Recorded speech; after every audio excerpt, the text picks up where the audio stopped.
Ayo ga. Yummy. Muna natin yung kaay. So ayan na guys. Kain. Ito ginger. Kain ng kamatis. Lalagyan lang natin ng salt. 1 ice. Then tayo ng paminta. Napaka-easy lang nitong gagawin kong may sabaw na isda. Ngayon na-add na natin yung gulay. Lagyan na natin kasi yan yung aking food. Yung kanyang healthy. At the same time yung kanyang, gusto ko kanyan parang crunchy pa. Tayo ng seasonings pa ulit. Then enough na yan.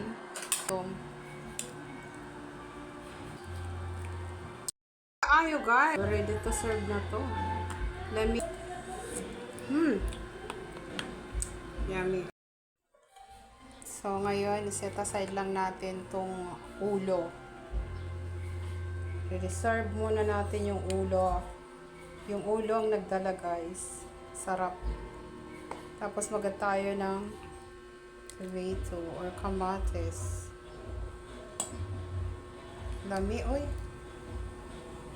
Kaayo. Yummy, yummy ka.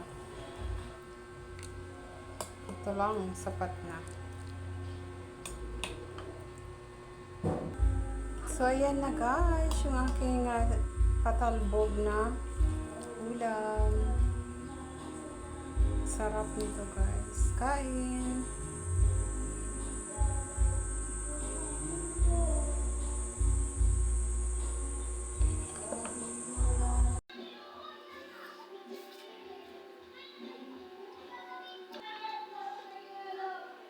Yellow pen with talbos ng kamote.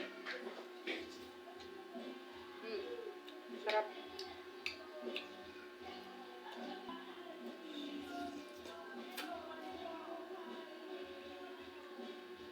Sarap.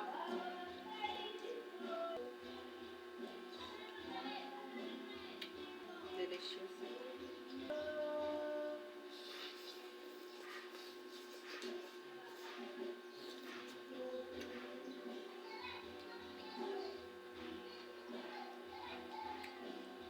Yummy.